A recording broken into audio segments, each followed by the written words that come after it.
J Radio Live. Of course, I am your host, Dr. J, broadcasting from the City of Angels, or City of Demons, as I like to prefer to say it, or La La Land, Hollywood, or all of the such. We are broadcasting from 107.7 FM, New Orleans, Louisiana, and also Deprogrammed Radio Network in the United Kingdom, plus a lot of other stations and affiliates all around the world, including iHeartMedia. Now today, we are not only talking about my absolute favorite topic, which happens to be ETs, UFOs, alien abduction, extraterrestrial, everything under that umbrella, which you could say fits under paranormal, but this is just one chapter if you were going to put paranormal in a book.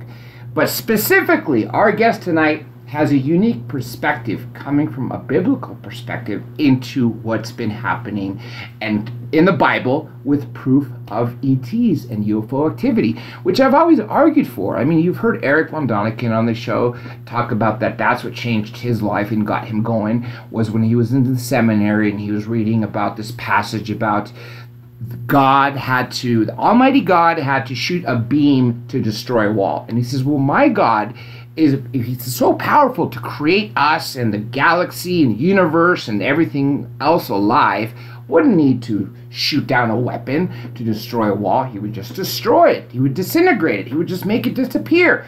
And that's what started him on this search. That's why this has always fascinated with me. So today we have, like I said, a guest who's written several books.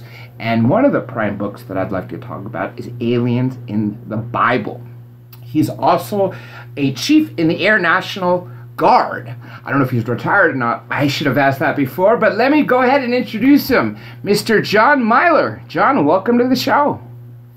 Hey, thank you very much. No, I'm not retired yet. Still got a couple of years to go. Still going? Yep, I am still going full time. Now, let me ask you this, just as I was telling you before, because a lot of people have something that usually happens to them that gets them to go down this route. For me, it was sightings and just the belief that two sightings and a third, which, I don't know, is kind of questionable. But before that, it was just the belief that we are not alone. Without a doubt, we are not alone. And I wanted to ask you, because I read it in your bio, and anybody else out there who's read the bio of Mr. Milor can see this for themselves, of how you had what really introduced you to this. And that has to do with your great-grandmother. Let's start with that. Okay. I didn't actually think about this. Didn't actually come to me until like my third book, because in my first book, Aliens in the Bible, I talk about an actual encounter I had in the jungle of Panama that really set me on fire for this unusual stuff, even though I was always interested in the unknown in general. But there was an incident in my family, that dates back to when I was 5, and it just rings crystal clear, that my great-grandmother gave testimony of seeing a UFO when she was a kid.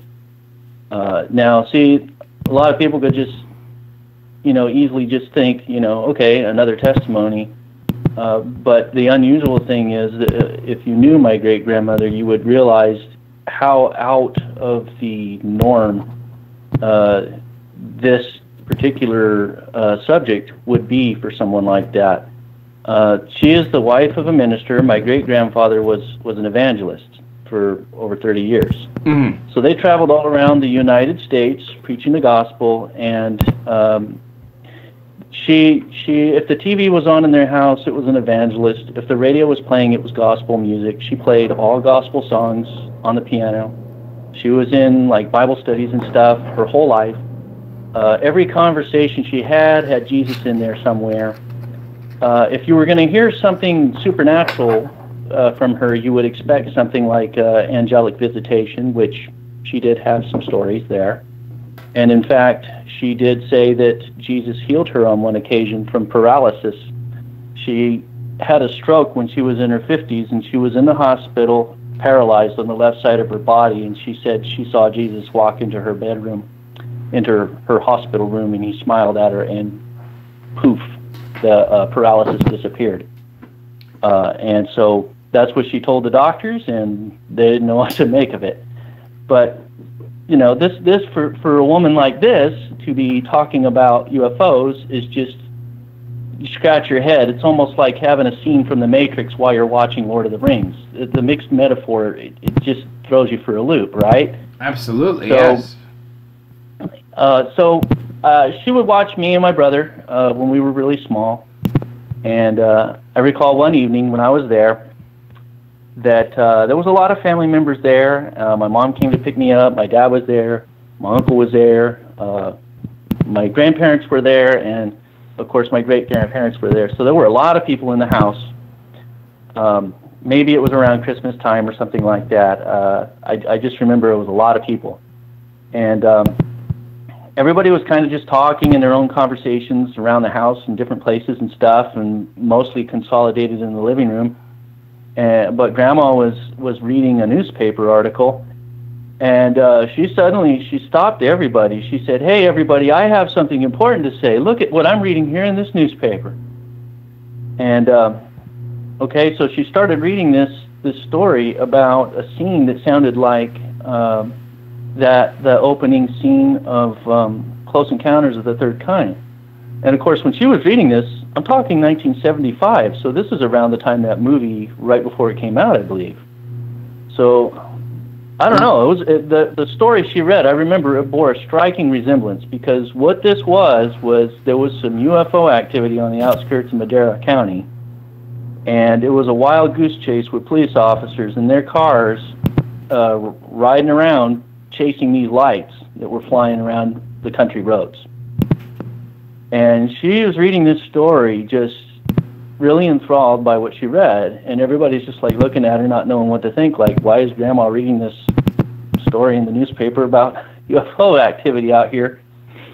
And when she finished reading the story, she dropped the newspaper on her lap and she looked at everybody and just dead serious, she said, "When I was a young girl, I saw a UFO." Wow. And Wait, what year would that have been? Early 1900s. Oh, wow. Okay.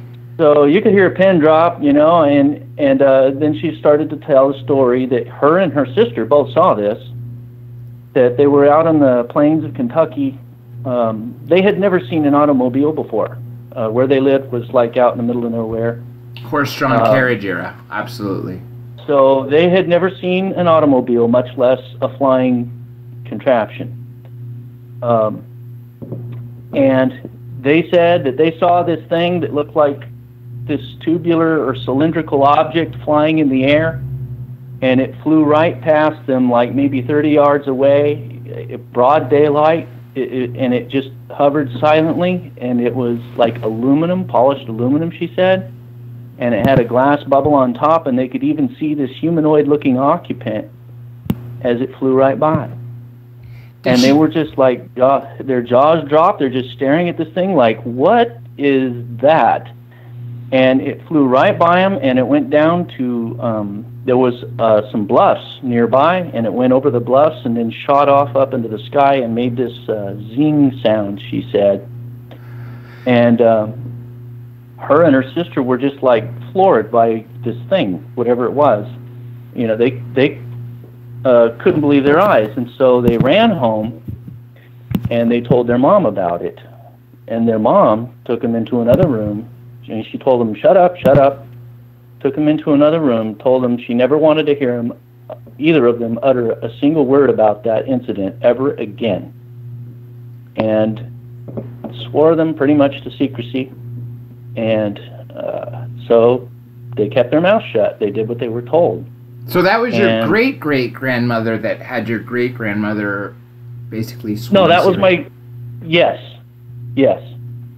And so her sister died as a teenager. So she basically had this secret to herself for over 60 years. And then until that night, when she read that newspaper article, all of that memory came rushing back to her. And she said, that happened to me. I know what I saw. I saw a UFO, and I don't care what anybody thinks. You mentioned that she saw a glass-shaped dome, right, with a humanoid inside? Yes, like some kind of transparent type substance covering the top of it, and that she could see a humanoid.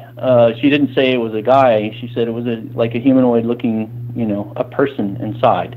Wow. Did she describe it? I mean, would you fit it into like a gray or reptilian, or because technically? I wish I had a little bit more going on at 5 years old to be able to dissect and ask questions. Nobody there asked those kind of questions. I sure was asking my mom a lot of questions on the way home, and I didn't think to bring it up to my grandmother later in life. I wish I did. She might have had more to add to it. Maybe they had missing time or something. I mean, there's just no telling. But it was utterly convincing, her testimony. She had absolutely no reason to make it up or to lie to her family. I mean, what's that going to give her? What's that going to prove? Nothing, actually. You're right. It would discredit her in some way. And in that era, people would think she's a little crazy, especially going back to the time she saw the craft. Exactly. And she remembered what her mom said. But, I guess she finally had it. She knew what she saw, and it made her probably upset that she was never able to share that with anyone, and so finally she let it out. So the funny thing is, she never bothered to reconcile this with her faith. But from that incident, I just recall always thinking, well, somehow stuff being out in the cosmos has got to be real, and probably, and Bible stuff is probably real too, because I just believed my grandmother. And I kind of grew up like that, and I remember when Chariots of the God came out. That's right, Eric von Daniken's book, yeah.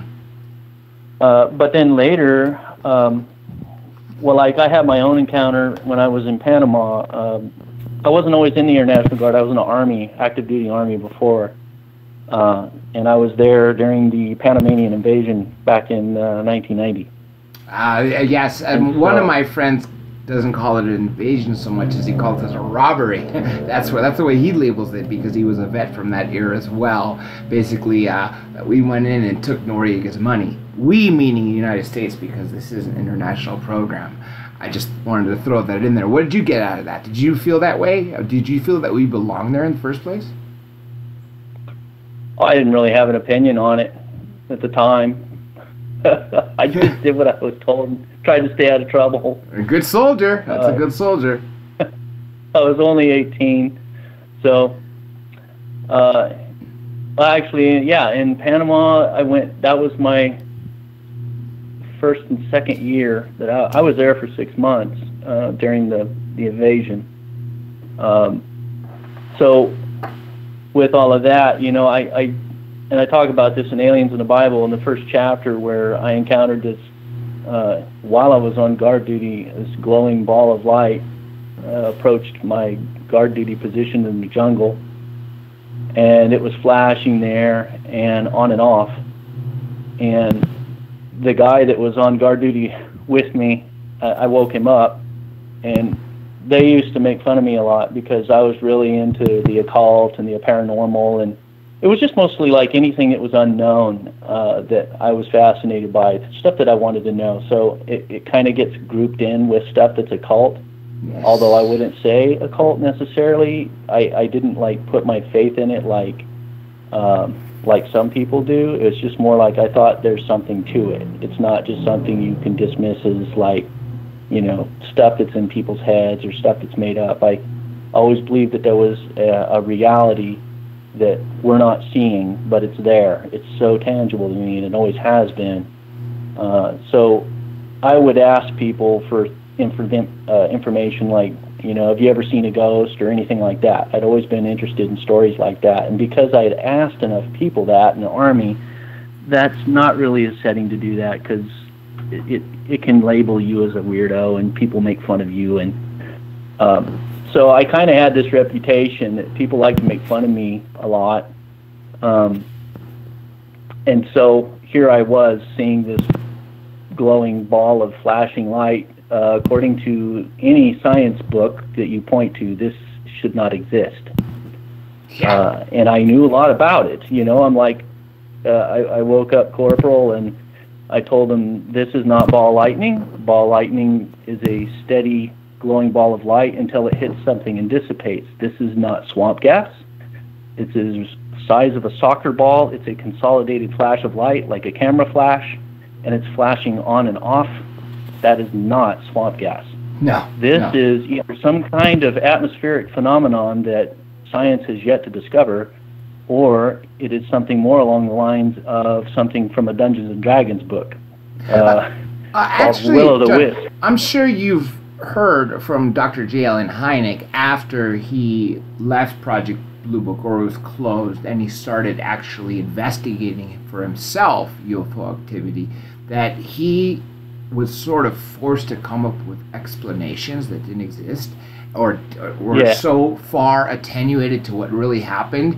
And the swamp gas is sort of like a running joke, because how can you label it a swamp gas? But that was the only thing he had to work with, because the Air Force said you have to find a rational explanation, and that's what he did. Yeah.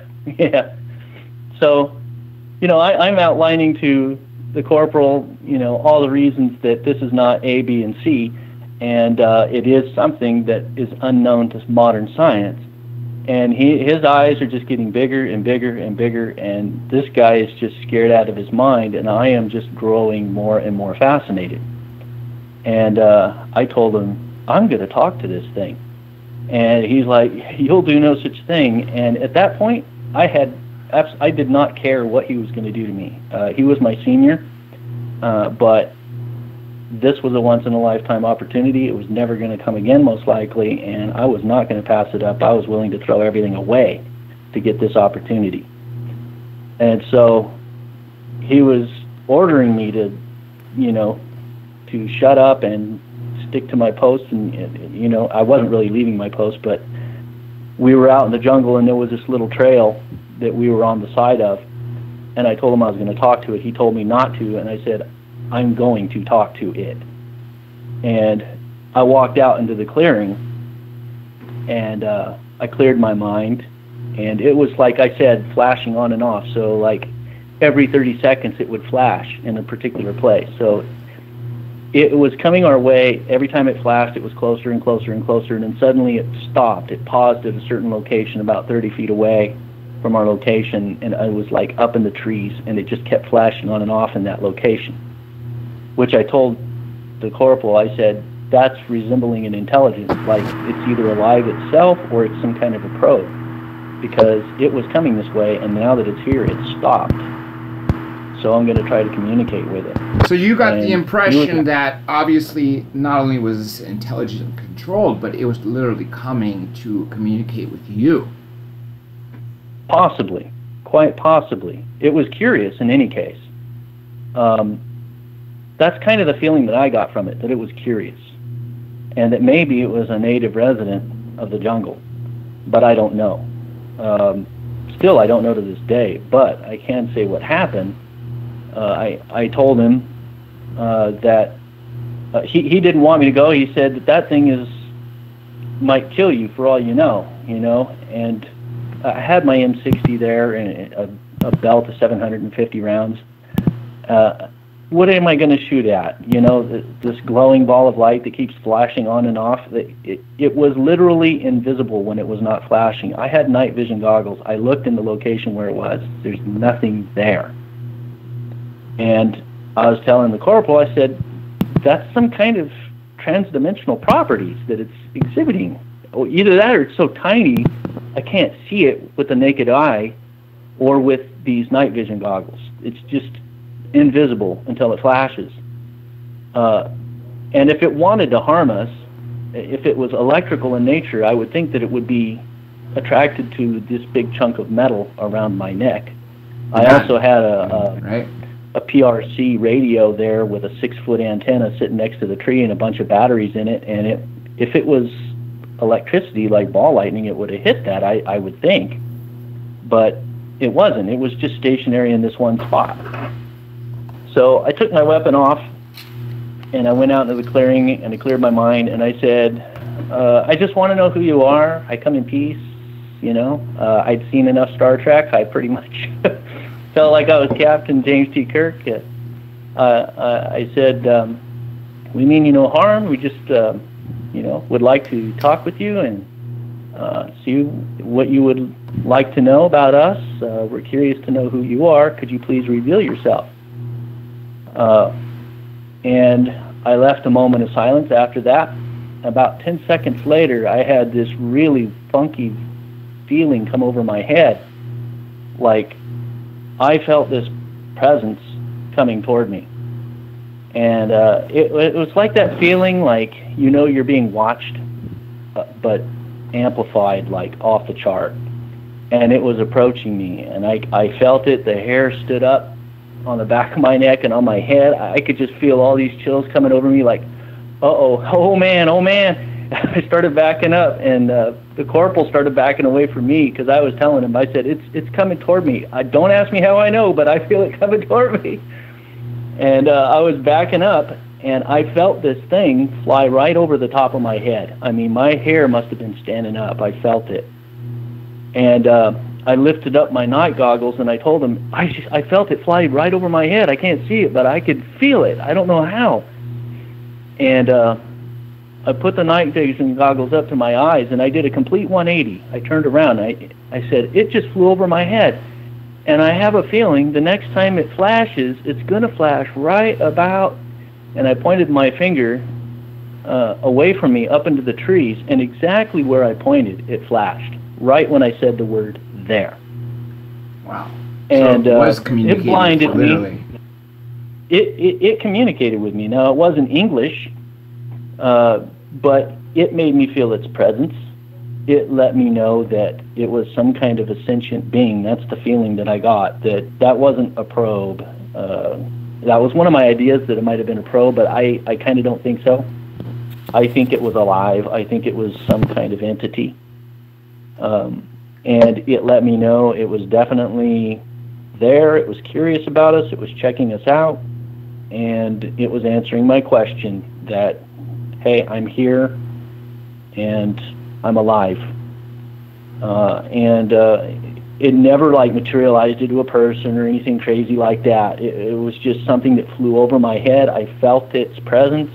I felt it fly past me, and I knew exactly where it was going to flash the next time it flashed. So I was just floored by that incident, and the corporal was kind of, he didn't know what to think. He was kind of scared. But I was just really excited, and I kept talking to it, but it just kept flashing. It ended up doing a complete circle around our perimeter. Mm-hmm. So it would flash on and off, and it did a complete circle around our perimeter. And then it went down the trail deep off into the jungle, and there were 2 other guard posts, and it visited each of those 2 guard posts, and it did a circle around each of those. And then it wandered back off into the jungle. And I talked to some guys the next day about it, and they told me that, yeah, they saw it too. That was my next question. Did you speak to those other guards at the other posts? Yeah, and believe it or not, they actually started making fun of me, and the corporal that was with me, he said I summoned it. Okay. Are you kidding me? You're going to turn something like that into a joke? What we actually saw was something that's not supposed to exist according to modern science, and you're going to turn that into a stupid joke. And every time I brought it up, they would just make fun of me and, drop me for push-ups and yell at me and stuff. And I'd be like, fine, whatever. You can be like that, but you saw it too, and your ass was scared. Well, fortunately, almost 30 years later, things have changed. Times are very different. You could talk about this, and people won't look at you as one of those crazies anymore. Not in the way they did in 1990 or in the mid-'80s or any time before. Now, I think each year, more and more people are talking about it, and also all the major networks, cable channels, History, Travel Channel, Destination America, Biography, National Geographic, they all have shows regarding paranormal, specifically about UFOs. Mm-hmm. Yeah, so After the Army, I had some big changes in my life. I actually had what I would say a one-on-one encounter with God myself, a vision of sorts. So me becoming a born-again Christian wasn't something that I would say happened in a church, in an altar, or listening to a sermon or anything like that. I actually had a dream where God showed me where I was at, basically foretold my future, told me if I kept going down the route I was going that it was going to be really bad, and I had to change. And when I woke up from the dream, I asked who that was in that certain part of the dream, because there was a character in the dream that was with me, but he made himself intentionally invisible. I even remember part of the dream where I saw the seat where he was sitting was indented. So that just struck me as a curious thing that I really stood out clear in the dream. The dream was crystal clear. I actually write about it in another book called The Eagle Star Prophecy. And when I asked the question verbally in my room, who was that? The name Jesus echoed in my ear, and to this day I don't even know if it was audibly heard or in my head, because it was so crystal clear and so real. I fell out of my bed and chills shot through my body, and I could tell you, if there was any doubt of me being born again, that second all of my doubt had been erased. I knew that I was loved by the creator of the universe and that I was saved. And when just from him saying his name, I received this massive download of faith, and a lot of things that changed in my life that day. So it was like, Ebenezer Scrooge, going to sleep and waking up the next day. It's completely different. And that's how I was. That's what I experienced at 21. So the first thing on my plate was, okay, what do I do, God? What do I do? What does a Christian do? And so I had a Bible, I never read it, but I'm like, oh, okay, I'm going to read the Bible. So I pick up the Bible, I start reading it, and I get to chapter 6 of Genesis, right away, and I'm reading about, the sons of God saw the daughters of men, that they were fair. They took them wives, all of which they chose. And the Lord said, my spirit shall not always strive with man, for that he is also flesh, yet his days shall be 120 years. And there were giants in the earth in those days, and also after that, when the sons of God came unto the daughters of men, and they bore children to them. And I'm like, wait a minute, sons of God, these are giants. And so that took me back. I remember my grandmother talking about, David and Goliath. I never questioned her, well, where does this giant come from? People aren't just born giants. He was 9 feet tall, and he wasn't a cripple. Wow. And he also had 6 fingers. So he was unusual, okay? To say the least, and it wasn't just an anomaly guy who was a freak. It was an entire race. There were the Raphaim, the Nephilim, Numbers, Leviticus, Genesis.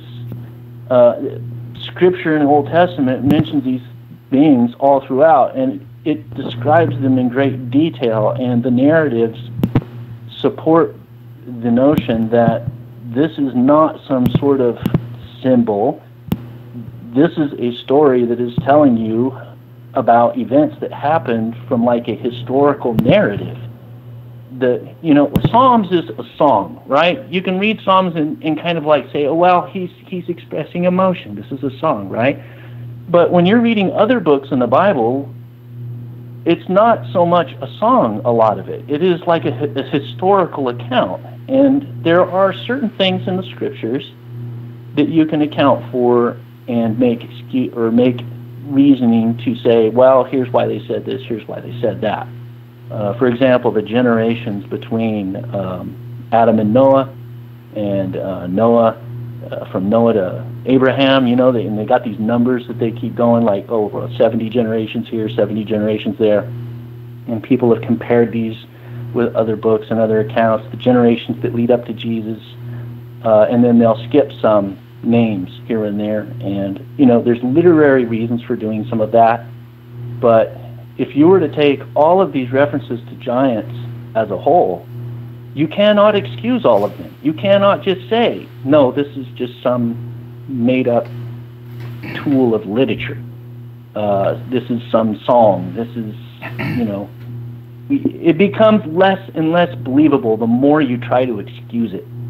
And it is much easier, much more consistent if you simply understand Scripture as, okay, they were giants. All right. Well, let me throw this in. Occam's razor, right? You have Occam's razor. Is the simplest explanation is what they saw, the truth, and they just described it in the terms they had then, or was it elaborate hoax and they were writing fantasy or fiction? No, it's not that. It's the truth. And Eric von Däniken pointed something else out to me. He said thousands of years ago, or even 2,000, 1,000 years ago, if you were one of those people that was able to read or write, which means you're an aristocrat or royalty or maybe a priest or something like that, is the first thing you're really going to write a fantasy novel? I don't think so. You're going to tell the truth. You're going to tell the stories that were passed down from generation to you, or what's happening in front of you. If not, your head's going to be beheaded by the king. And that really stands true. That's why I believe the Bible is the best portrait of history, especially when it comes to UFOs and aliens. Yeah, I agree. And as far as giants are concerned, I mean, the Bible doesn't stand alone. If you're going to try to excuse every account in the Bible, you're basically dismissing over like 20 to 30 authors from different time periods, spanning thousands of years, and not just them. Over 400 other ancient sources of literature spanning the globe also talk about giants. Are they all delusional? They can't possibly be.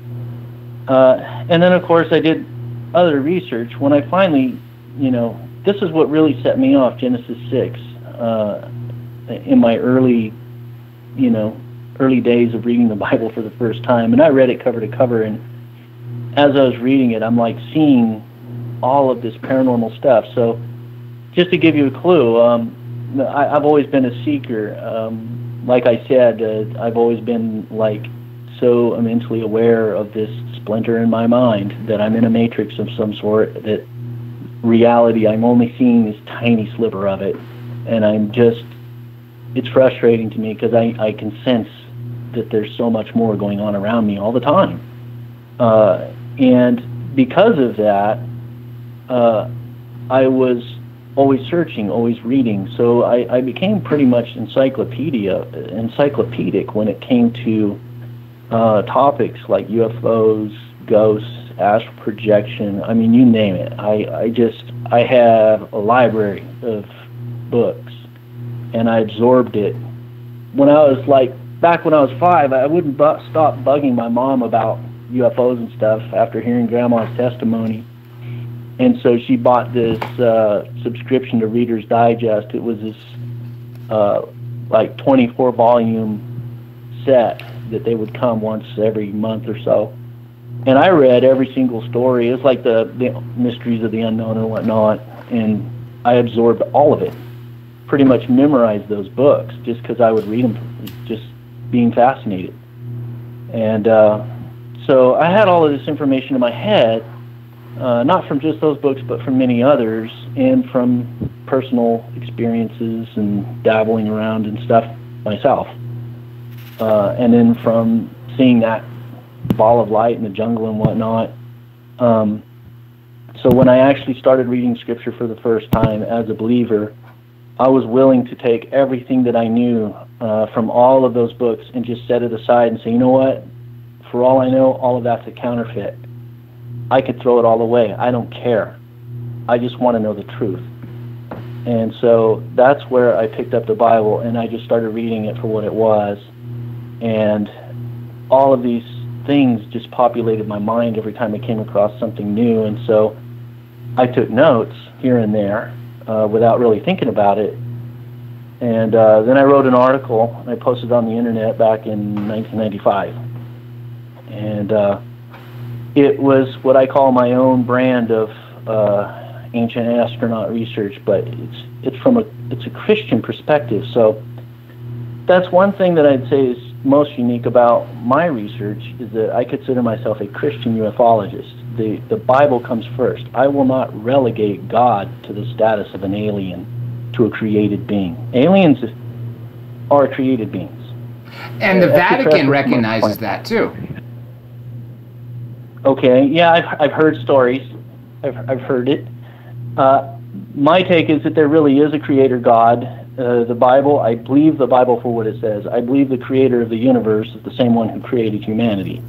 So I believe that's one area where von Däniken and I would differ, because he takes that plural word for God, Elohim, and he applies that to a race of aliens. I don't think so. I think the Bible meant when it said God, as in Elohim, created humanity, that Elohim isn't a race of beings. That would be polytheism. That's not Christianity. I believe God, Father, Son, and Holy Ghost, 3 in 1, created humanity. So there are certain essentials that I stick to as a Christian when I read the Bible that I will not deviate from, and that's what I outline in what I write. So everything that I write as a Christian first, ufologist second. And yet, I have still found the Bible utterly packed with tons and tons of evidence of extraterrestrial life. And I actually believe in extraterrestrial life more now because of the Bible, rather than the opposite. And in fact, I don't understand how people can read the Bible and come away from it thinking that there is no extraterrestrial life, or that the Bible refutes it. That stymies me. I don't get it. Because the Bible talks about angels. Angels, by definition, are intelligent beings not from earth. And from above, right? And from above, associated with the sky. Starting in Genesis chapter 1, verse 14, the definition of the heavens is defined as the abode of the sun and the moon and the stars. That is heaven in the Bible. The word shamim in Hebrew, Oranios in Greek, used 657 times in Scripture, and the bulk of those uses are references to the sun and the moon and the stars, which is second heaven. And I see scriptures like Nehemiah 9:12 through 14, and I see the vastness of the cosmos populated with extraterrestrial life when I read that. So let me just read that. By a pillar of cloud you led them in the day, by a pillar of fire in the night, for them to light a way where they should go. You came down on Mount Sinai and spoke to them from heaven and gave them rules and true laws, good statutes and commandments. You made known to them your holy Sabbath and your commandments. This is referring to that bizarre column of pillar of cloud during the day and a column of fire at night that supplied the Israelites with food and sustenance and parted the Red Sea. And I see these scriptures and I see God in that. I see God assigning angels to do things. And I differentiate between angels and God. Now, Scripture is not always perfectly 100%, hey, this is an angel that's doing this. But God is always in the picture behind the scenes, but he uses angels. And see, that's where people get confused, because God didn't create his creation to come in and countermand his laws of physics just, whenever he wanted to. Generally speaking, God likes to work within the parameters of his creation. He created this universe because he enjoys it. He likes it. And he created angels because he wants them to be participants in his creation, and he works through them. So, yes, it's true, God created the universe, and he can do anything he wants. And yet, I think he's created angels to play a specific part, and that a lot of the things that we see in the Bible, like that column, that guided the Israelites through the wilderness, that those are angels. They're doing God's bidding, but they are angels. They are not God himself. God might be with them. I'm sure he is, but not necessarily limited to what an angel's power is. Nowhere in the Bible does the Bible say angels are all powerful, and that's where a lot of Christians get kind of stuck, because they kind of think of angels in this other category. They think of extraterrestrials as limited beings. Well, okay, they are, but so are angels. Nowhere in the Bible does it say angels are unlimited. So when you think of God in association with things like technology, that doesn't seem to mix with a lot of Christians. I don't get it. A miracle's a miracle. It's more like magic rather than technology. But as far as I'm concerned, it could be either one. It doesn't matter. God is the source of everything. He's the creator. So it doesn't matter to me if angels are able to do miracles and do miraculous things because they have some kind of advanced tech. Who cares? They're still an angel, and they're still serving the creator of the universe, and it doesn't mean that God is any less powerful just because. I mean, you could apply that logic to almost anything. Look at modern science with medical doctors, right? Is that okay with God, that doctors do wonderful, miraculous things to cure people? I'm sure he's wonderful with it, and that he's blessed people with an intellect to be able to do those things. Technology is nothing more than the expression of intelligence in a physical universe. That's all it is. So if angels are physical beings like us, and the Bible tends to indicate that they are, then why can't they use technology? And the Bible is full of examples of angels appearing to use technology. They ride in chariots. There's this bizarre column floating above the Israelites. There's this sword that flies by itself, protecting the Garden of Eden to keep Adam and Eve from getting to the tree. All kinds of things like that are in the Bible. So I see those things as probably technology, but I'm not going to limit God when I say that. And Zachariah Sitchin and Von Daniken, those guys, I think they tend to demote God. They tend to just say, that's not God, that's a mistake. That's people misinterpreting God. These are actually instances of beings. I say, yes, they are beings, but they're not God. They're beings created by God, serving God. So that's the big difference between what I and write them. Yeah. and what I write. I Yes. have a question from a listener. Before I ask that question, I'm going to say one thing and just get your perspective on it. In all the paintings of angels, they're shown with wings. What if the reason they're shown with wings is not because they had wings, but because the artist was trying to indicate that they fly? What do you think about that? I don't think they have wings. So there's two reasons for these types of this type of artistic rendering. The first, and I believe most common rendering, comes from the fact that angels come from the sky. People from ancient times had seen them flying. It doesn't make sense to depict something that has the ability of flight unless it's a bird, because they never saw anything fly other than a bird. So anything that comes from the sky is going to have some kind of wing symbol attached to it somehow.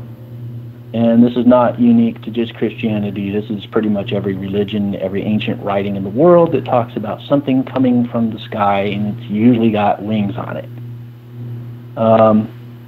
Even Ezekiel chapter 1 and chapter 10, as you referred to earlier, that actually sort of said wings, but it describes the wings in a bizarre way. First of all, they're wheels. So you're looking at this flying saucer, literally described in the scriptures, but it describes the wheels as made of these like panels that were wings. So wings on top, wings below, connected at the ends, which basically forms the shape of a disc. So They are wings, yeah, but the wings are more or less like what you would see, what you could say, does a Frisbee have wings? Not really. It's kind of one wing, but he described it as having 4 wings. So if you were to quarter that Frisbee into 4 parts, then you could say, yeah, well, I mean, anything has 4 quarters. They tended to do that in the ancient world. They talked about the earth, the 4 corners of the earth. They knew back then that the earth was round. All you have to do is see the moon out in outer space and extrapolate that. But they described it as having 4 quarters. And so I would think that it wouldn't be uncommon for them to describe these wings in such a manner, and wings on top, and then wings below that touch the end of the wings on top and enclosing what was inside of them. That's how it's actually described, which is a saucer.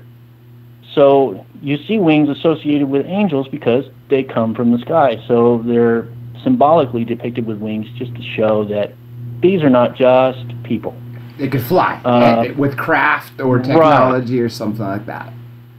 Exactly. But when they showed up from the desert to go talk to Abraham, he called them men. Unusual men that were obviously different and not from around here. Because as soon as they went into Sodom, the people of Sodom knew exactly what they were. They were familiar. They acted as if they were familiar with otherworldly visitation, and they wanted to have their way with those men. Only problem is, I think the beings that they were used to encountering were the fallen kind, because that area was a hotbed of Nephilim activity, especially later on when the giants populated that region in Canaan. God knew that, or the devil knew that God had his eye on that region for his promised land and his plan of salvation for the world. That's why he attacked it so vehemently and populated it with Nephilim. He wanted to keep God's plan from ever coming to pass. But God empowered the Israelites to go in and take them out, push them out of the land. And it was populated with giants. So they had a lot of this otherworldly stuff, just like what was going on in Genesis 6:4. The same thing was happening in the land of Canaan, and right there in Sodom. That's what those people thought those angels were there to do. Come and have their way with people. But they were not the fallen kind, and they were in for a rude awakening. And in fact, the entire city, there were actually 4 cities that were destroyed. It wasn't just Sodom and Gomorrah, it was 4 cities that was destroyed there. But basically leveled the place. And all of that I can say, I don't have a problem with that being technology. God using angels that came and blasted the smithereens out of that region with his angels doing the job. But God was the one that heard the people's prayers. He was the one that knew what was going on there wasn't right, and he was the one that sent angels to set it right. So that's kind of how I describe that whole scenario there in what was happening in that region with Sodom and Gomorrah. Let me ask you Lasha's question here. I'm going to read it word for word. Lasha Senyuk says, you know how Jesus said that heaven is all around you and you don't see it? What if we are not spiritually developed enough to see it? We see UFOs and balls of light instead. Well, there's the kingdom of heaven and the kingdom of God. Jesus was talking about the kingdom of God is at hand, like when he was telling Nicodemus. Nicodemus came to his abode at night and basically had some questions for him, and then Jesus told him, well, you got to be born again. And of course Nicodemus didn't get what he was talking about. How can a guy be born again? You can't go back into the womb. And he's thinking so naturalistically on like a child's level, born again, climb back into the womb. It's ridiculous. And Jesus was patiently telling him, you have to be born again. And then he was telling him the Spirit of God is at hand, right? And what he meant was like he was right there. God was in front of him, talking to him. and he didn't realize it. He maybe had a glimmer of it. And being that salvation was, the source of salvation was having a conversation with him, I don't think it would be uncharacteristic or hard to connect the dots to say that Jesus was indicating, hey, you know what? Heaven is right here, right in front of you. I am the door. I'm the one that makes it possible for you to get to heaven. So, yes, the kingdom of God is at hand because he's having a conversation with you. So, in that respect, yes. In another respect, there are things that we do not see. Elijah, for example, there was an event where Elijah him and the guy that was with him were completely surrounded by enemy forces, and they were about to be overrun. And the guy who was with him was basically having a meltdown, and Elijah said, well, those that are with us are many more greater than those that are with them. And then he asked God to open his eyes. So he opened his eyes, and he saw that they were surrounded by these, what he called sky chariots, basically completely covering the entire battlefield. They had aerial support on a level that dwarfed anything that this man could have imagined. So his eyes were open to seeing something that was physical, tangible, and in the sky. I think that they were UFOs, what we could classify as UFOs. They were angelic chariots, vehicles.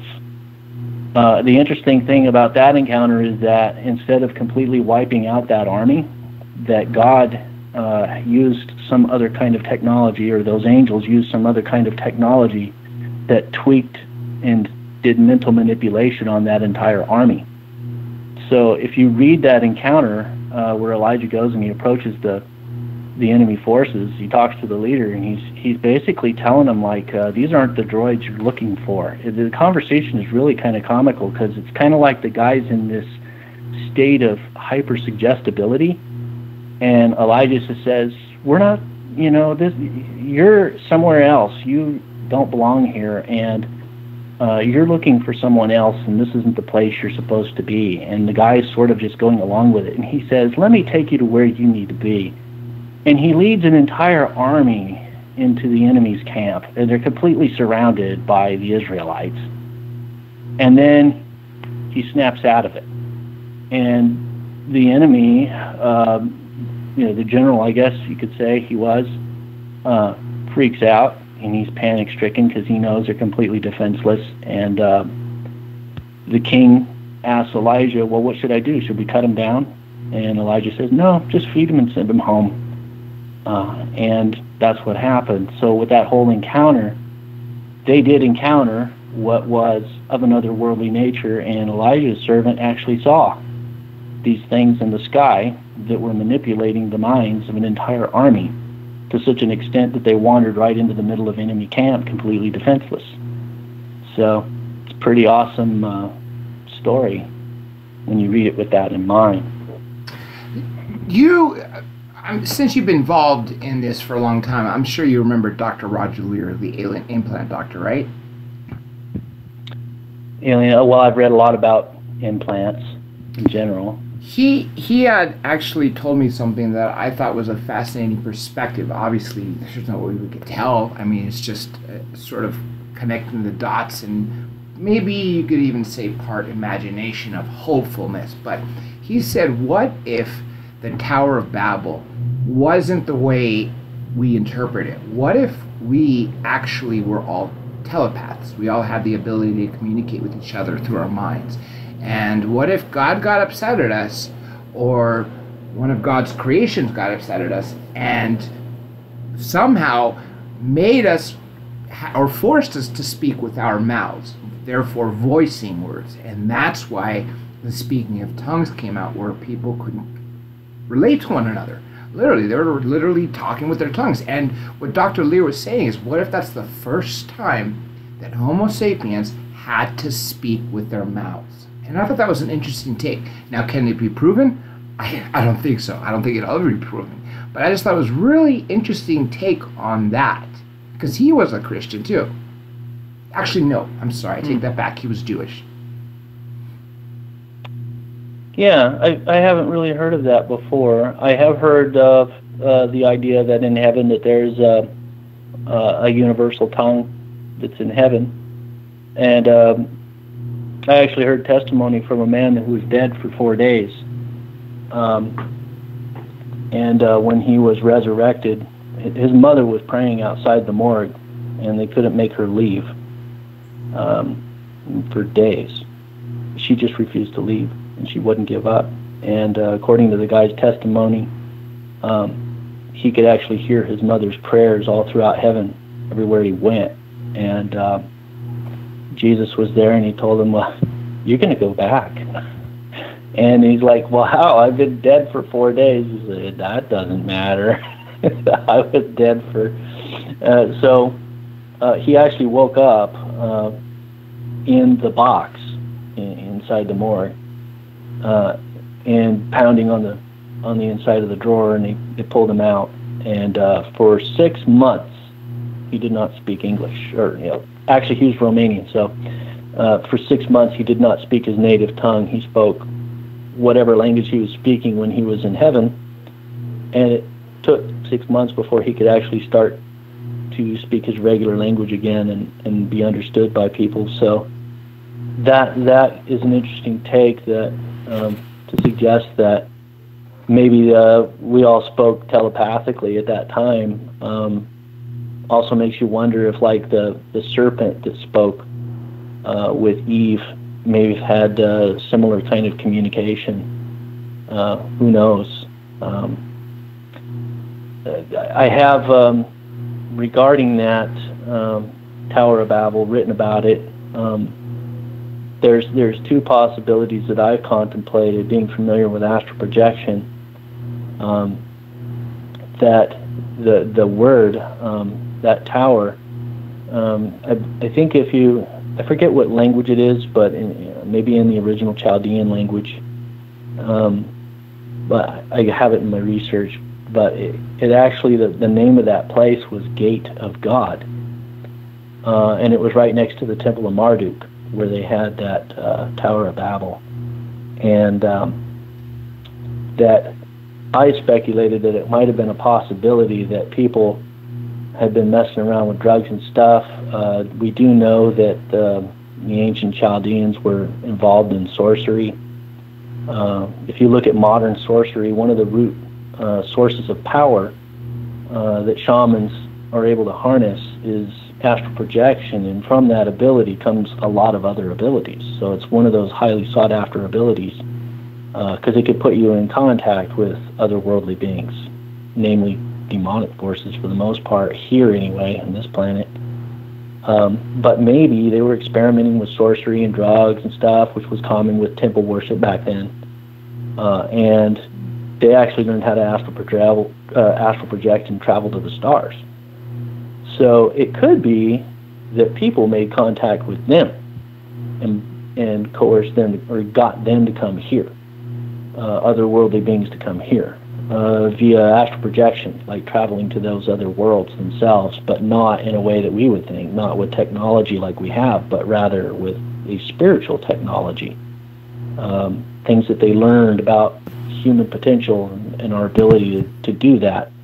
And that potential that they harnessed was so powerful and dangerous because it opened the world up to otherworldly forces that a lot of them were bad.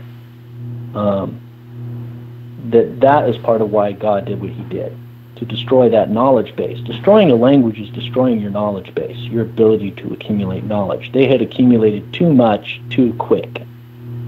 And the situation they were in was growing really dangerous.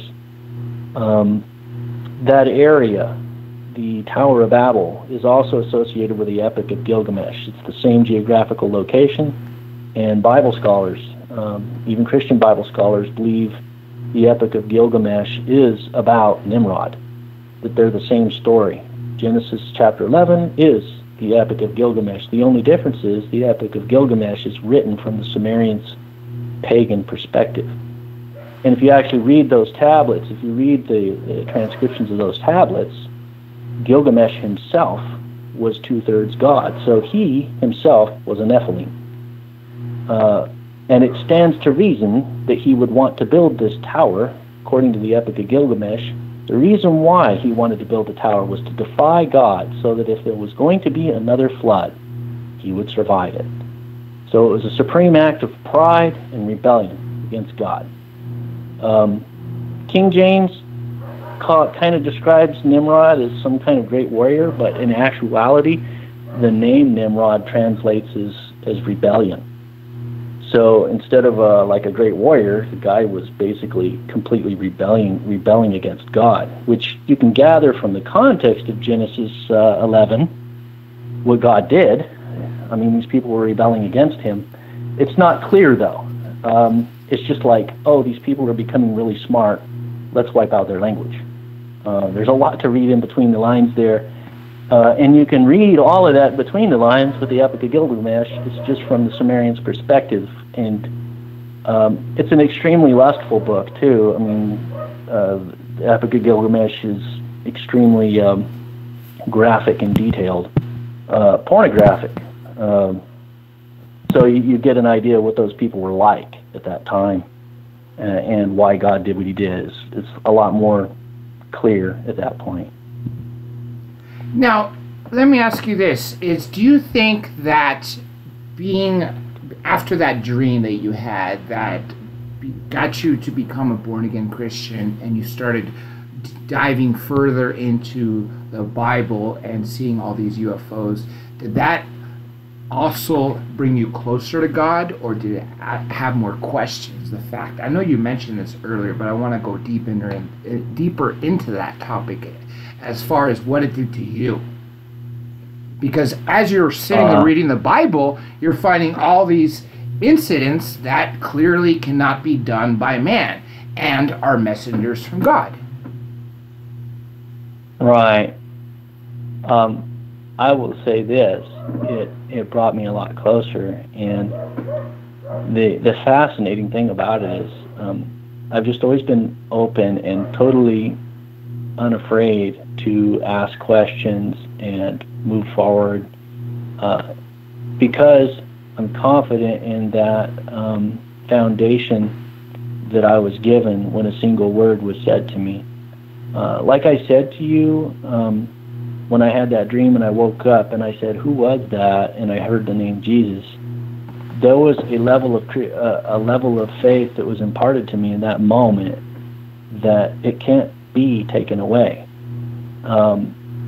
It was just planted in me. A similar explanation, I mean, you could say something similar happened to the Apostle Paul.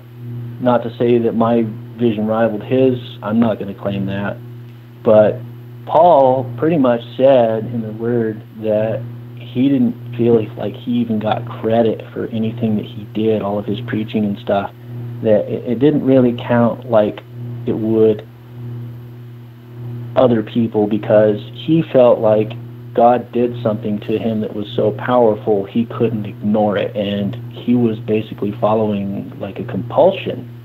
Well, it was like something planted in him, and it was like, kind of like, it's hard to have faith when you know something, when it's knowledge rather than faith. You know. So it almost, he felt like he didn't even get credit because what happened to him was so outstanding, so otherworldly and magnificent, that it gave him a boost that was like beyond the norm, way, way beyond the norm. So he didn't feel like he got credit for having faith the way he did because of what happened. I kind of felt like that too, in the sense that what happened to me was so powerful that no matter what I read, no matter what I contemplate, no matter what questions I ask, I always know that Jesus is who he is. He's exactly who he said he was. He's the Son of God, the Son, a human being, and yet his Father is the creator of the universe, the invisible God, the one who created him. His Father is God, the creator, not an alien. but God the Creator, and that Jesus himself was the one. I mean, it says in Colossians that through him all things were created. So the Creator of the universe became a human being and walked among us. And I fully believe that. I don't think of Jesus in the sense of being an alien from another world. He could have another world, another planet. And I believe, but here's the tricky part though, the Bible actually talks about someone who's coming in the future who will claim to be Jesus.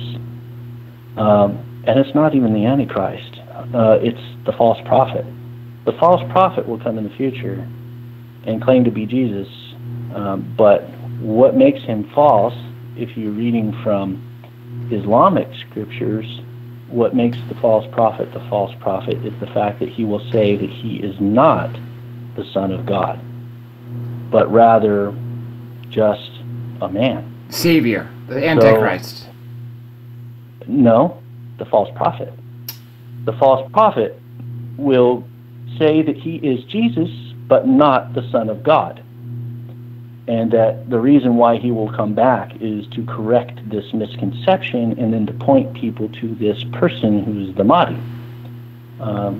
That's actually my latest book called The Strong Delusion, where I talk about Islamic, the Quran, the Hadiths, and there's actually prophecy in Islamic Hadiths and in the Quran that talk about Jesus coming back in the future, but the Jesus they describe actually fits the description of the false prophet, and the Mahdi they describe fits the definition of the Antichrist. So there's actually this mirror version of prophecy, and you can kind of glean more information about the Bible reading that stuff. Eschatology, end times prophecy, all these things that the Bible talks about coming in the future. The Bible gives a lot of information about, the Antichrist and these future events and stuff, but there's certain areas that are kind of a little vague. When you read the Quran and the Hadiths and other Islamic writings, you can actually get clarity on some of those things according to what they think. And of course, this is Shiite writings mostly that talk about prophecy. Shiite being the minority of the Muslim world. They're about 10% of the Muslim population, but most of the prophetic writings come from them. And they talk a lot about this Mahdi in the future, and what Jesus will look like, the way he'll act, the things that he'll do. A lot of these events and a lot of the characters, they're like mirrored right in the Bible, and that's what the latest book that I wrote talks about. How many books have you written total? 11, but only 3 on this kind of research. So I kind of bounce around. I sort of like experiment with writing. I wrote a book of poetry. I write spiritual biography, some comedy, sci-fi. One that I'm working on right now should be wrapped up. It'll be wrapped up this year. Is a children's book illustrated by my daughter-in-law. She's a really good artist, and it's about the animals of Noah's Ark, their epic journey to the Ark. So I'm really excited about that. That's what I did. In 2014, I got my master's degree in screenwriting, and I wrote some screenplays. One was about this story, The Gathering, the animals of Noah's Ark, and I like the idea of how the Bible talks about how Abraham had visions and stuff, and God told him, you have to leave this place and you have to go to a promised land that I'm going to lead you to. Yes. So I took that idea and I kind of went off what it says in Genesis, I believe, chapter 7:15, verse 15. It says that animals came unto Noah and they entered the ark. So there's an indication there that you had predator and prey The same showing place, up yeah.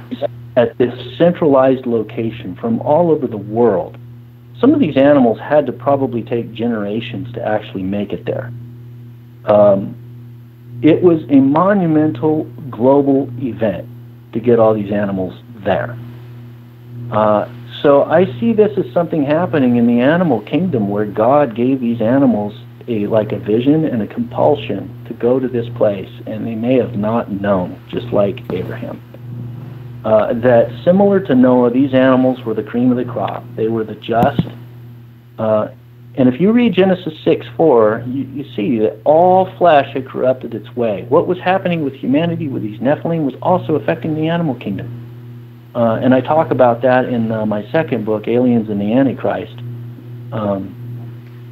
which I consider to be a better book than Aliens in the Bible. Aliens and the Antichrist kind of ironed out a lot of the things that I was starting to see but not fully grasp, and I finally put it together in that one. And then in The Strong Delusion, my last one, even more so. But what I saw there was that I believe that these animals were given vision, prophetic vision, an unction to go to this place. They may have not understood. Similar to Abraham, he didn't know why he had to go. It's just more he just knew he had to go to this place that God was leading him to. And he encountered all these problems along the way. It seemed like every sheik that was out there wanted his wife, and he had a rough time with it. But he finally made it to where he had to go, and then, of course, the place that he went, that was the whole story of Sodom and Gomorrah I was telling you about, happened not too far from where he was camped out. But all of that happened with him, I think probably happened with the animals, and it led all these animals to the boat. And so I had a story where this lion is having these visions, and his family tells him, okay, you're having the visions just like we did. We think that you're the one, that you're going to be the one to lead all of these animals. Your pride is going to be unlike any pride that has ever existed, because it will be a pride of many species. And so all these other animals around the world are dreaming about this lion that they have to follow. So that's kind of that story. It's a screenplay. Being that it's related to the Bible, I don't think it was popular with the Nickel Fellowship.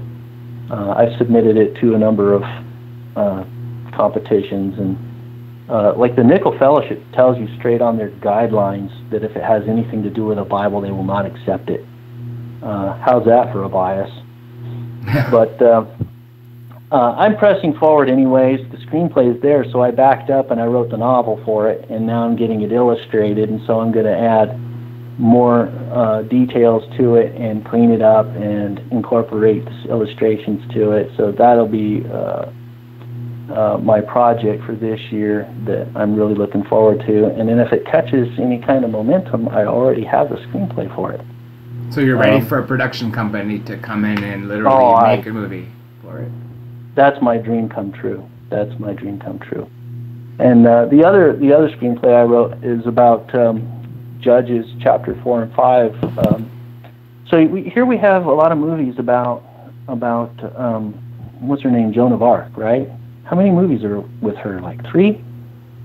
And yet we don't have a single movie about Deborah from the Old Testament, who led Israel into battle against the Philistines, against the Canaanites that were there, led by this general, this mysterious general with a name that was not from Canaan. His name was Sisera.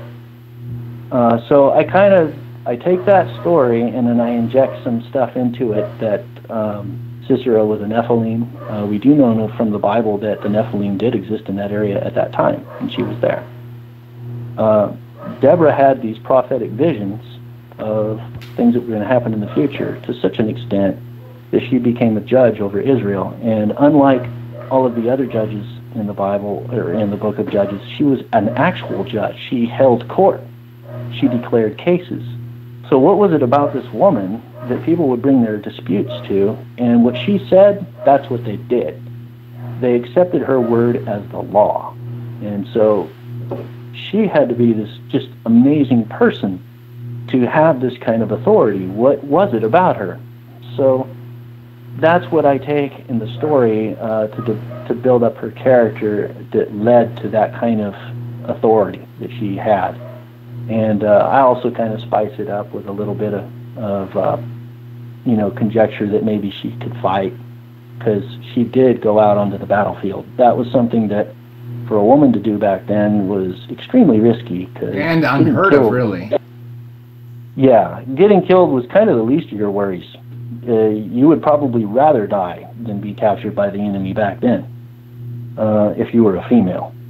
So, and they refused to go to battle unless she went with them. So she was an amazing person when you read that narrative. And man, I wish that story would make a movie. I saw it in my head. I could tell you it's an awesome blockbuster movie if it ever got made. You mentioned that Deborah had some prophetic visions of the future. Can you talk about some of these visions, and has any of these visions of the future not happened yet? Well, if you read in Judges chapter 4, it turns out that the battlefield where she fought the Canaanites was the Battle of Armageddon. That same battlefield, the Valley of Megiddo. So I kind of don't doubt that whole event that happened where she had the battle, she had to confront. She was told prophetically to have the battle at that location at a certain day and time. They lured Sisera's forces out there onto the battlefield on a specific day. And I believe that the day was prophetically given to her, that she knew that there was going to be a freak storm coming out of nowhere, because that's exactly what happened. Because everyone pretty much was telling her, this is suicide. You're going to send us out on this battlefield. We have no cover. Sisera's forces had all these huge, heavy armored chariots, all kinds of armor and weapons. They were going to get slaughtered. That's what it looked like. But when they went out there on the battlefield, this gigantic storm came in out of nowhere. The Kidron River overflowed its banks, flooded into the valley, clogged the wheels of the chariots up. The horses and the chariots just became a big quagmire mess. And all of the armor that they were wearing was not suitable for battle in this thick mud sludge that they had to trudge around in. Yet the Israelites were light on their feet. They didn't have much. So they basically went in and completely wiped them out because of this freak storm that came out of nowhere. And the storm was something that she knew that a freak storm was going to come out of nowhere and deliver them. And of course, I do some speculating in that screenplay, but I don't doubt that she had prophetic abilities on a major scale in order to gain that authority that she had, that she would have visions. She probably knew when people were lying, and she could see things. She knew stuff. So as a judge, she would be the perfect person to go to settle a dispute. Like, hey, let's go to the person that when they touch an object or something, they can tell you exactly what happened. And she was the one who was able to turn that battle around, because she knew exactly where to go and to take on the enemy in a certain way that they would completely fall for it. And of course, after they won that battle, she came to power, and it was the general, General Barak, who was in charge of the Israelite forces, who was leading the battle, but she was there. He wouldn't go to the battle unless she was there. So she gets all the credit. And of course, Sisera himself was also killed by a woman. He ran off the battlefield and was struggling around and went into a tent to find shelter. And the lady that was in there was all nice to him and kind of treating him like she was going to take care of him, but she knew exactly who he was, the general of the Canaanite army. And of course, they were cruel, vicious people. They were capturing the Israelites, making slaves out of them, doing horrible things. And then this woman ended up killing him, sort of lulling him to sleep, and then she drove a stake right through his head. So in that story, it's a very unique an unusual story in the Old Testament because women are the heroes in that story. A woman led Israel for 40 years. A woman led Israel into battle, and another woman ended up killing the general of the enemy's army. And it's unique because this is ancient literature where these kind of stories where you would never see that in, say, ancient Greek literature or ancient Norse literature. I mean, try to find it. It would be incredibly unusual to find a character of that magnitude in ancient literature. So that's why I picked it out. That's not to say that there aren't exceptions here and there, but they are rare. The Bible, though, is kind of unique with her because she dates back to 1200 BC. Yeah, that's absolutely a time, like you said, wouldn't be a female would not be in fighting or even a judge for that matter. She must clearly have had some sort of connection either to God or to have some sort of something to be able to have the visions of the future, to tell if someone's lying or not, to predict the storm. Obviously, something was channeling through her. And that's a fantastic story. I really hope that does get made into a movie. Now, let me ask you this, Sean. Have you been able to identify different species in the Bible, Old and New Testament, of ETs? Species, like of angels, you mean? Yeah, like greys or reptilians or things like that. Okay. The Apostle Paul gives a list of beings, but I think the context is kind of like more like authority. But he describes them as powers and principalities and thrones. So he kind of gives this whole list of beings, and they're in this category of like not here, like in the heavenly realm. So there's that. The Bible also refers to the B'nai Elohim in Genesis. It's in the book of Job, but it's also in Genesis. So you see these references to beings that interact, they're angelic beings.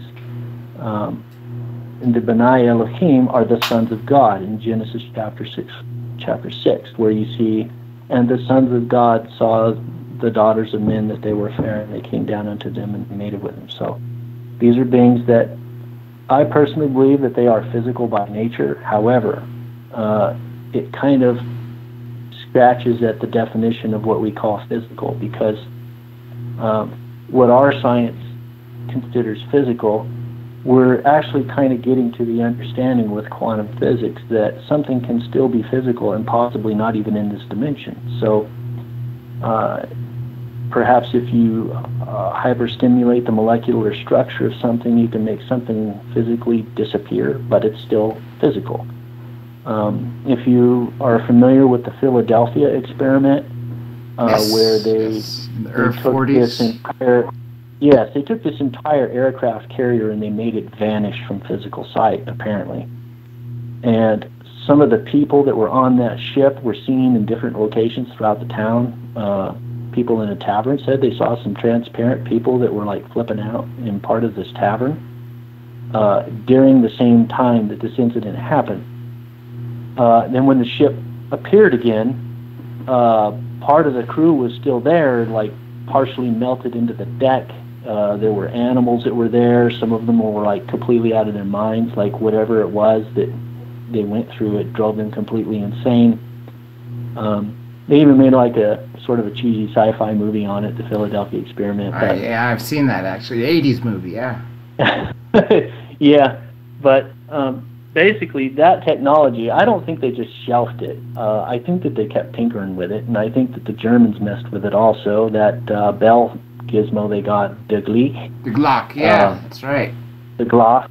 Yeah, I think it probably is experimenting with the same technology, and it warps the fabric of time-space. It will take a physical object and transport it or pass it through into other dimensions, like a higher realm or lower realm, And because it's passing through dimensions, it kind of tweaks time-space as we know it. But the dimensionality of it and the fact that you have a physical object, it is physical. It's just what we understand of when it comes to something being physical. What is it? The normal, rational, to a normal person, being physical is just like, okay, you're here. But perhaps to a being like an angel, they're at a higher level. They have a type of flesh. The Bible refers to their flesh as a strange flesh in the book of Jude. Another definition of that, or another interpretation, would be an other flesh. Maybe like a reptile or something?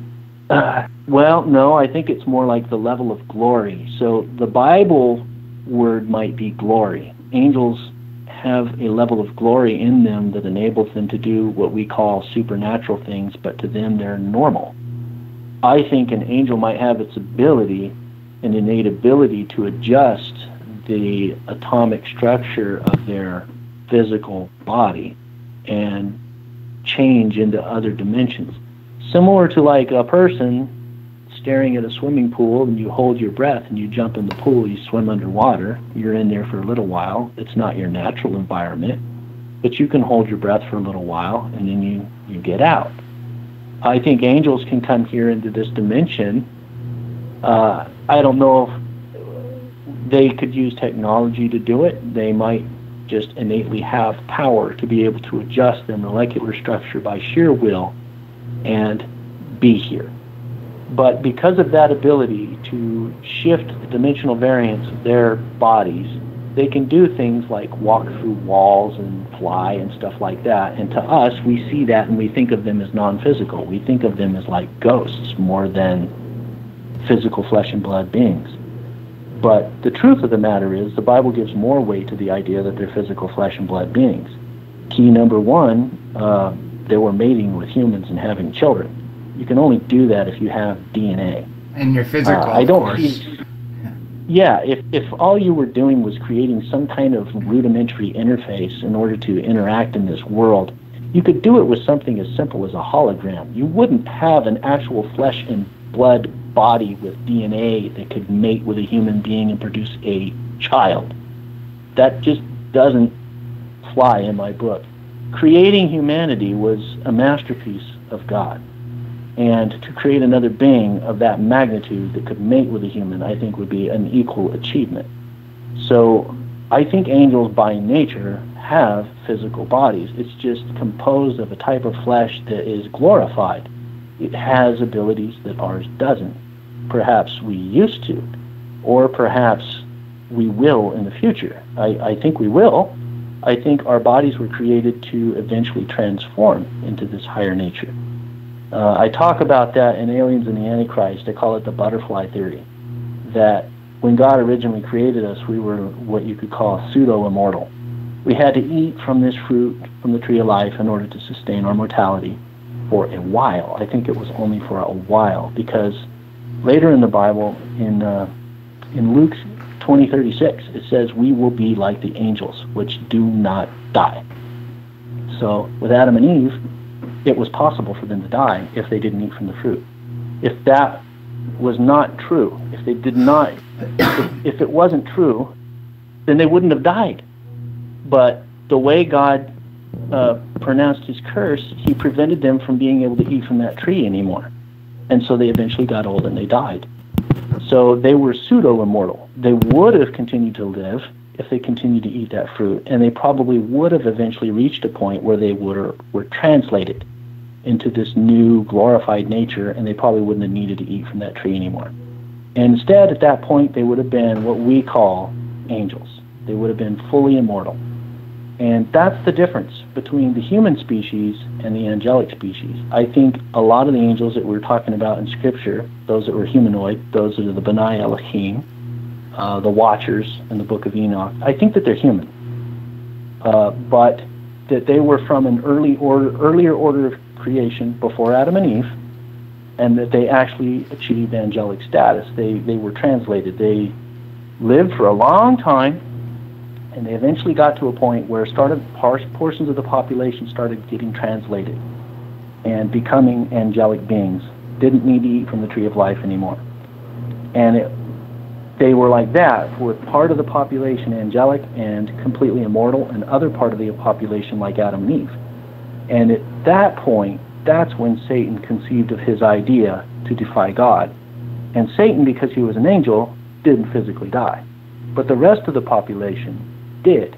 And that's what we see in the fossil record with all of these early humanoids. We see Cro-Magnon and Neanderthal, which I think are probably the same species.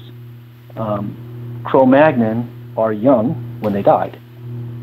Neanderthal were probably humans that lived between 500 to 1,000 years, and their bodies over time morphed into that decrepit state. If you take a human skull and you put it through an age transgression, or where you age progress it like 500 years, your skull will actually look like a Neanderthal. And the reason is, throughout your lifespan, the brow ridge across the top of your eyes and your jaw continue to grow. Those parts of your head continue to grow throughout your life.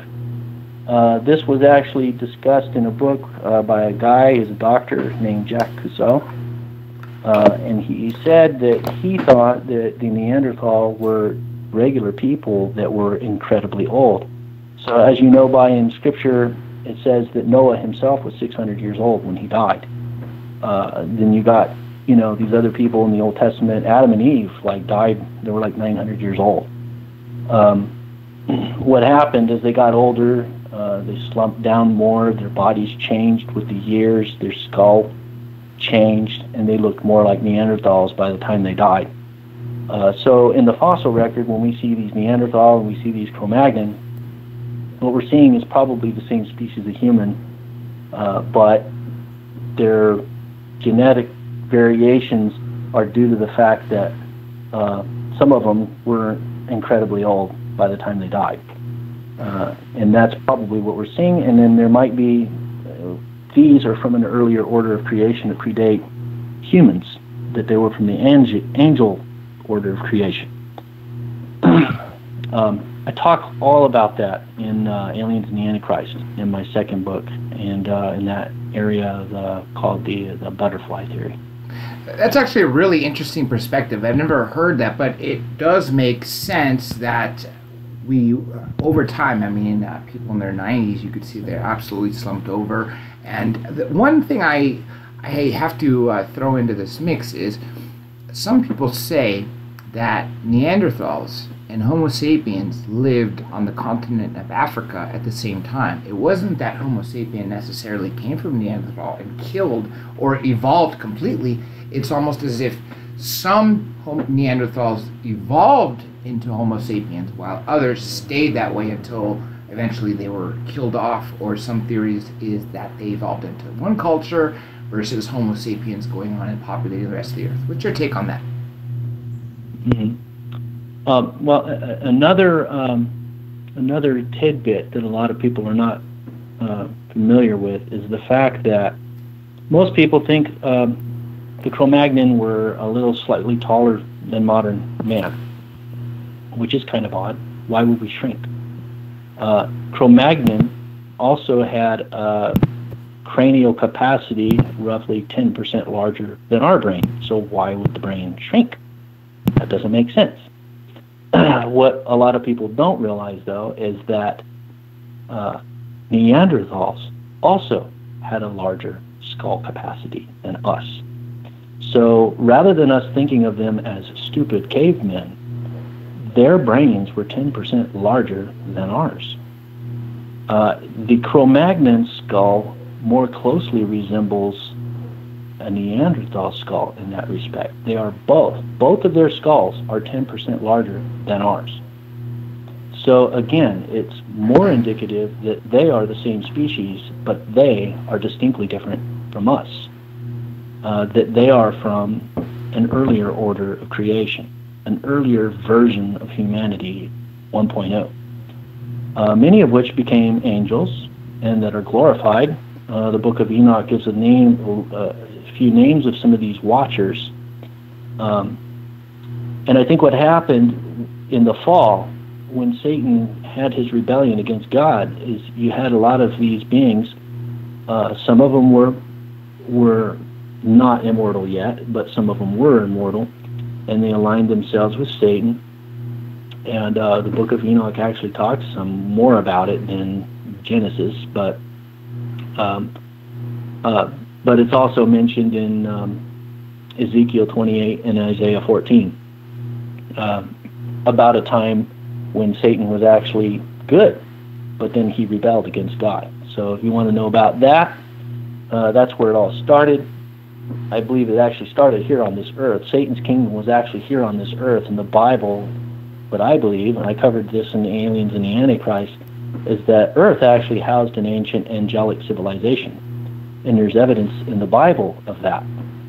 So when you tie that into ancient astronaut theory, you get this idea that, you know what, if we ever find advanced, powerful technology buried in this earth, and it's highly indicative that it's there, and there's actually scriptural support to support the idea that it's there from that earlier order of creation. And my research would take people away from that saying, you know what, I'm expecting to see that coming. Whereas without my research, Christians, I see a lot of Christians that scratching their heads and saying, how in the world can this possibly be true? Everything in the Bible that I thought I knew, everything I thought I understood, it's all wrong, it's all a lie. But that's not true. It's just a matter of how you understand the Bible, how you interpret it, how you read it, how you put everything together. And that's part of why I write what I write, because what I found actually is giving you clues that I think in our future we are going to discover, and this may have actually even already happened. I've heard rumors that in Antarctica they've discovered high advanced technology from an ancient race that used to exist. That is exactly what I would expect to find, and there's scriptural support for it. And it starts in Isaiah 14, Ezekiel 28, go back to Genesis, and you read about earlier order of creation, and it lines up with a fossil record. It all comes together, and it all makes perfect sense that there is another race of advanced, powerful beings that are humanoid, although there might be some reptilians in there also. I've heard this idea that Satan is reptilian. I'm not sure if I fully accept that, because the Bible describes him as a man. That's not to say he might not have the ability to shapeshift. He's incredibly powerful. He might have that ability. But I think he's more along the lines of being one of the B'nai Elohim that are mentioned in the book of Job, and Satan is with him. The B'nai Elohim, the Watchers, I don't think they were reptilian. I think they were humanoid. The Archangel Michael, the Archangel Raphael, and Gabriel, they were humanoid. Their descriptions are human. They are described as men. So I think that most of the angels described in the Bible, and most of those that are at least on the faithful side and aligned with God, that they're from that humanoid order of creation. They didn't go along with Satan. They stayed with God. And God segmented the earth into various dimensions, that there is a higher realm directly above our heads. The Bible refers to that as first heaven. And there's angelic beings that live there, and they govern the affairs of man to a certain extent, insomuch as we align ourselves with them.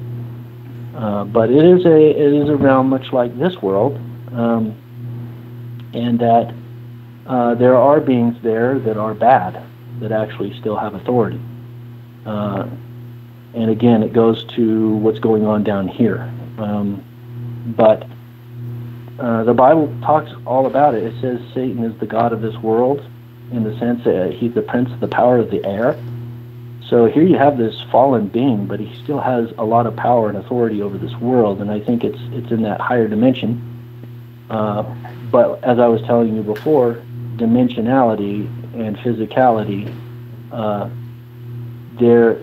it's a way of understanding how our world can be like a layer of onions, and reality is like a layer of onion, where you can be physical and yet multidimensional at the same time. It's all really kind of hard to explain, because it honestly, it takes a whole book to explain it. But in my second book, Aliens and the Antichrist, I do talk about the structure of the universe, and I talk about all of these beings. And going back to your original question, the different species, aliens in the Bible talks about that in the sense that the Bible refers to angels and uses different terms. So maybe some of those terms can be references to other species. The host of heaven, the stars, creatures, these are words referring to otherworldly beings. So the Bible doesn't necessarily stick to one word. It has a number of words to describe otherworldly beings.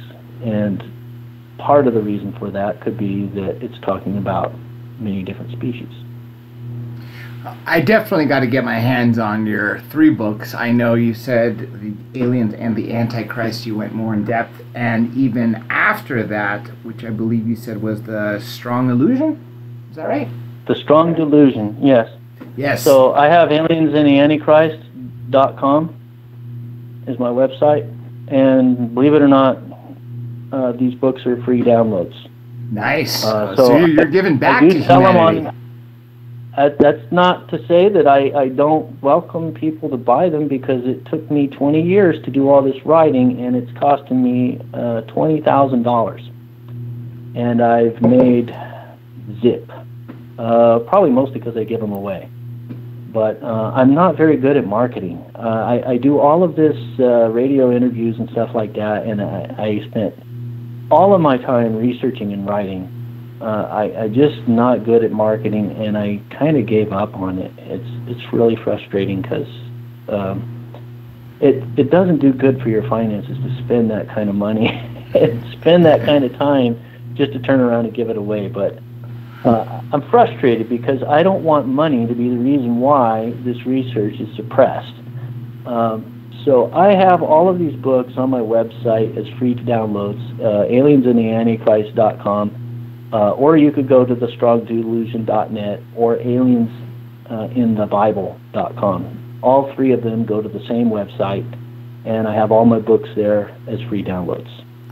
That's an incredible service you're doing for all mankind. I know it's hitting you financially, and I could relate to that in many ways, that I've done things to better people where I've taken my own financial loss. So I could definitely relate to you there, John. But I have to thank you on behalf of everybody who has ever downloaded a copy. And I do hope that sometime down the line someone will, not just people, group of large people, buy the books, but also made into movies.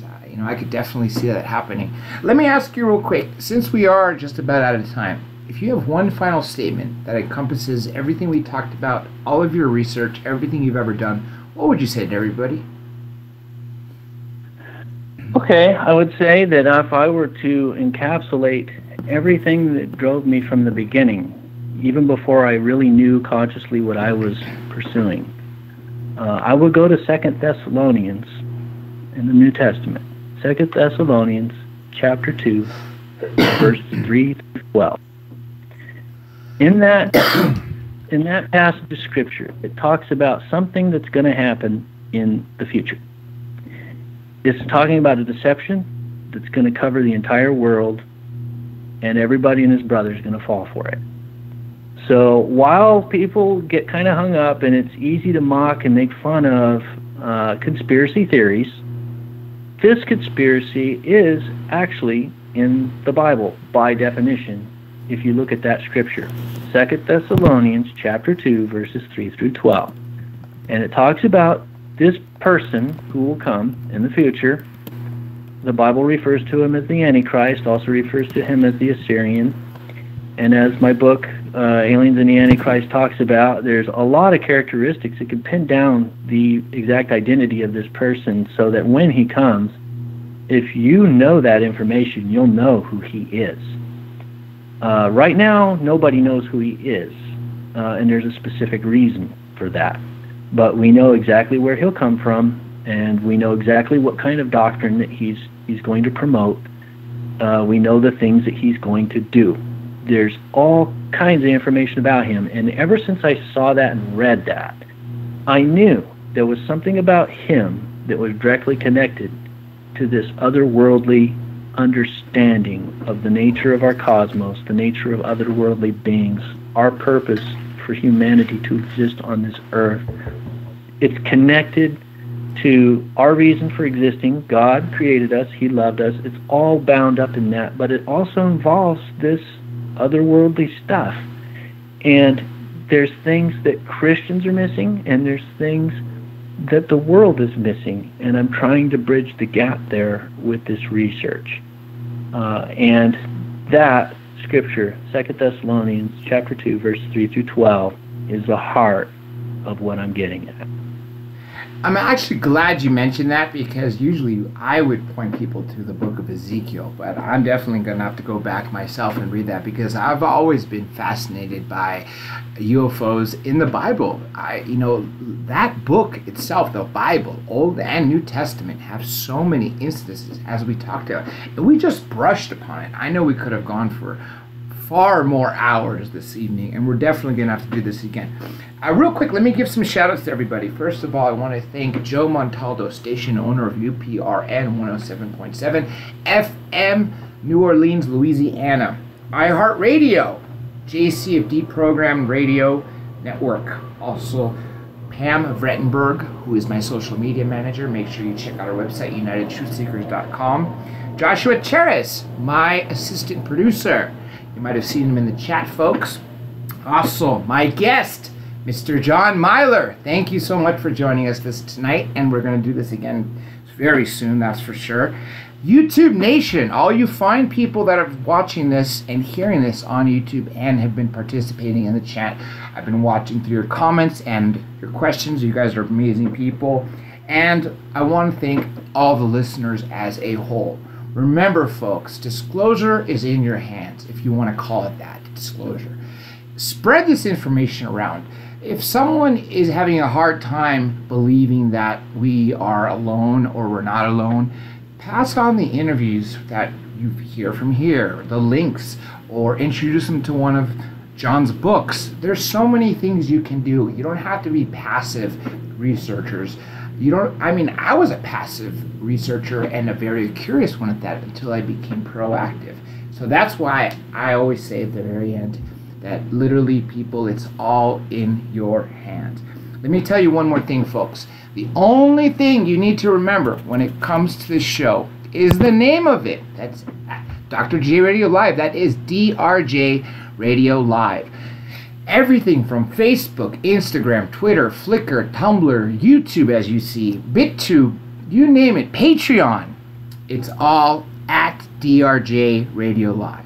With that being said, folks, it's been, hey, let me say this, Alan Nakamura, I see you just posted. Thank you, Alan, for being the first Patreon patron.